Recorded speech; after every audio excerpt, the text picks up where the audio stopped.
Hi friends, YouTube पर आप सभी का स्वागत है। दोस्तों, मैं फिर से आप सभी के सामने बीपीएससी 131 का एक बहुत ही महत्वपूर्ण प्रश्न को लेकर आया हूँ इस वीडियो के माध्यम से। और यह एक ऐसा प्रश्न है जो हर बार एग्ज़ाम में आता है और इस बार भी एग्ज़ाम में आने की संभावनाएं काफ़ी ज़्यादा है।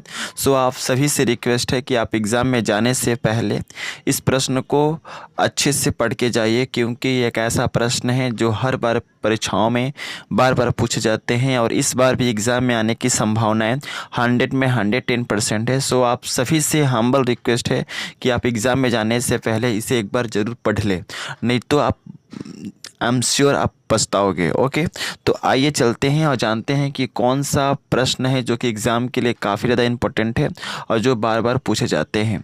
तो प्रश्न एग्ज़ाम में आता है कि न्याय किसे कहते हैं और न्याय के विभिन्न प्रकारों का वर्णन करो। ये आपके सिलेबस में है और प्रीवियस ईयर में जितने भी एग्ज़ाम हुए हैं उसमें इससे संबंधित प्रश्न एग्ज़ाम में आते ही आते हैं। तो सबसे पहले हम पढ़ेंगे और जानेंगे कि न्याय किसे कहते हैं। तो सबसे पहले डिफिनेशन के अंतर्गत आपको लिखना है कि रफल महोदय के अनुसार न्याय उस व्यवस्था का नाम है जिसके द्वारा समाज में रहने वाले व्यक्ति की व्यक्तिगत अधिकार की रक्षा होती है और साथ ही साथ समाज की मर्यादा जो है हमेशा बनी रहती है, उसे हम न्याय कहते हैं। फिर से कह दूं, रफल महोदय के अनुसार न्याय उस व्यवस्था का नाम है जिसके द्वारा समाज में रहने वाले व्यक्ति की मनुष्य की व्यक्तिगत अधिकार की रक्षा होती है और साथ ही साथ समाज की मर्यादा जो है हमेशा बनी रहती है। ओके, इसके बाद हम पढ़ेंगे न्याय के विभिन्न प्रकार हैं जो इस प्रकार हैं। जिस तरह से मैं हमेशा पीडीएफ में आपके सामने लेकर आता हूं वैसे ही आपको एग्ज़ाम में लिखना है और उसी हेडिंग के अंतर्गत ही लिखना है, तभी आप अच्छे स्कोर कर पाएंगे। तो सबसे पहले हेडिंग के तौर पे हम क्या लिखेंगे न्याय के विभिन्न प्रकार हैं जो इस प्रकार है। सबसे पहला पॉइंट देना है और लिखना है सामाजिक न्याय। इसके हेडिंग के अंतर्गत हम लिखेंगे कि सामाजिक न्याय से तात्पर्य ऐसे न्याय से है जिसमें समाज में रहने वाला सभी व्यक्तियों को समान रूप से समान अवसर मिले, सभी सामाजिक व्यक्तियों के व्यक्तिगत विकास के लिए शुभ अवसर मिले, यही सामाजिक न्याय कहलाता है। समाज के किसी भी व्यक्ति के उसके धर्म, उसके जाति, उसके लिंग या उसके समुदाय के आधार पर कोई भेदभाव न होना ही सामाजिक न्याय है। फिर से कह दूं, सामाजिक न्याय से तात्पर्य ऐसे न्याय से है जिसमें समाज में रहने वाले सभी व्यक्तियों को समान रूप से समान अवसर मिले, सभी सामाजिक व्यक्तियों के व्यक्तिगत विकास के लिए शुभ अवसर मिले, यही सामाजिक न्याय कहलाता है। समाज के किसी भी व्यक्ति के उसके धर्म, उसके जाति, उसके लिंग और उसके समुदाय के आधार पर कोई भेदभाव न होना ही सामाजिक न्याय है। इसके बाद आता है राजनीतिक न्याय किसे कहते हैं। राजनीतिक न्याय से तात्पर्य ऐसे न्याय से है जिसमें समाज में रहने वाला हर एक व्यक्ति, भले ही वह व्यक्ति किसी भी जाति का हो, किसी भी धर्म का हो, किसी भी समुदाय का हो, वह राजनीति के किसी भी भाग में अपनी योग्यता के अनुसार, अपने सामर्थ्य के अनुसार भाग ले सकता है, पार्टिसिपेशन कर सकता है। व्यक्ति को बोलने की आज़ादी भी राजनीतिक न्याय के अंतर्गत ही आता है। फिर से कह दूं, राजनीतिक न्याय से तात्पर्य ऐसे न्याय से है जिसमें समाज में रहने वाला हर एक व्यक्ति, भले ही वह किसी भी जाति का हो, किसी भी धर्म का हो, किसी भी समुदाय का हो, वह राजनीति के किसी भी भाग में अपनी योग्यता अनुसार भाग ले सकता है।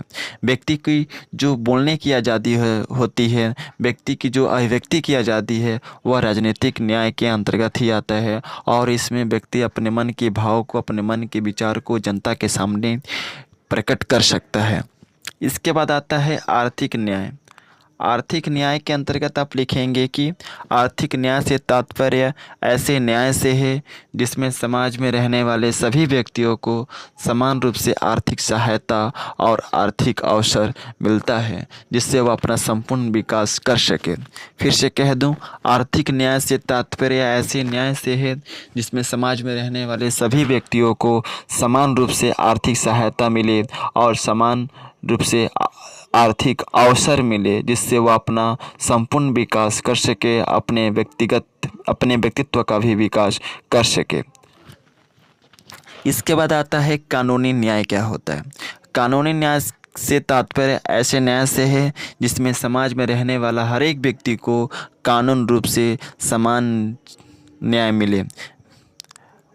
व्यक्ति के, यहाँ पर मैंने गलती लिख दिया है मिट्टी के, वहाँ पर होगा व्यक्ति के रंग, जाति, धर्म या समुदाय के आधार पर न्याय में कोई भेदभाव नहीं होना चाहिए। कहने का मतलब यह है कि कानूनी न्याय से तात्पर्य ऐसे न्याय से है जिसमें समाज में रहने वाला हर एक व्यक्ति को कानून रूप से समान न्याय मिले, और किसी भी समाज में रहने वाले किसी व्यक्ति के उसके धर्म, जाति या समुदाय के आधार पर न्याय में कोई भेदभाव नहीं होना चाहिए।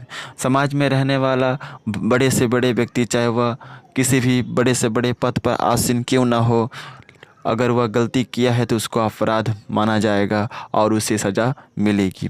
यह जो है कानूनी न्याय के अंतर्गत आता है। इसके बाद आता है प्राकृतिक न्याय। प्राकृतिक न्याय के अंतर्गत आपको लिखना है कि प्रकृति हर एक मनुष्य को कुछ न कुछ प्रदान करती है, इसलिए मनुष्य को समान रूप से प्रकृति द्वारा दिए गए उपादानों में उसका समान अधिकार मिलना चाहिए। यही प्राकृतिक न्याय कहलाता है। फिर से दूसरे शब्दों में हम कह सकते हैं कि प्रकृति जो है मनुष्य को जो है हर एक चीज़ प्रोवाइड करती है, हर एक चीज़ जो है हमें देती है, और उस प्रकृति द्वारा जितने भी उपादान हैं उन उपादानों में समाज में रहने वाला हर एक व्यक्ति का एक हिस्सा होता है, एक भाग होता है, और वह हिस्सा प्रत्येक मनुष्य को मिलना चाहिए जो समाज में रहता है।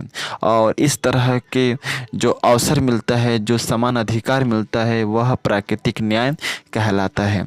तो आई थिंक जो है आपको इस वीडियो में समझ में आ गया होगा कि प्राकृतिक न्याय क्या है, और न्याय किसे कहते हैं, और न्याय के विभिन्न प्रकार कौन कौन से हैं।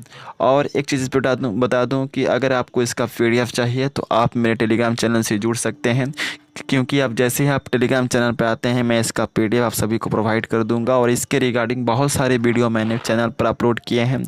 उस वीडियो में जितने भी मैंने क्वेश्चन बताए हैं वे सभी प्रश्न जो हैं प्रीवियस ईयर की परीक्षाओं में पूछे गए हैं, और वे प्रश्न बताए गए हैं जो बार बार एग्ज़ाम में रिपीट होते हैं या जिन प्रश्नों के एग्ज़ाम में आने की संभावनाएँ काफ़ी ज़्यादा है। मैं उन सभी प्रश्नों को अपने वीडियो के माध्यम से लेके आता हूँ, जिससे आप कम समय के अंदर जो है अपने एग्जामिनेशन का प्रिपरेशन कर सके। So best of luck for all of you for exam and thanks for watching my video. और एक चीज़ ये कहना चाहूँगा कि मैं आप सभी के लिए काफ़ी ज़्यादा हार्ड वर्क करता हूँ, परिश्रम करता हूँ, तो आप वीडियो को लाइक ज़रूर कीजिए और जितना ज़्यादा से ज़्यादा हो सके वीडियो को शेयर कीजिए, जिससे कि आपको तो लाभ इस वीडियो के माध्यम से पहुँच ही रहा है, और जो भी बच्चे जो इस वीडियो के प्रॉफिट से वंचित हो जा रहे हैं उसे भी ये प्रॉफिट मिल सके। So again best of luck for all of you for exam and thanks for watching my video. जय हिंद, वंदे मातरम।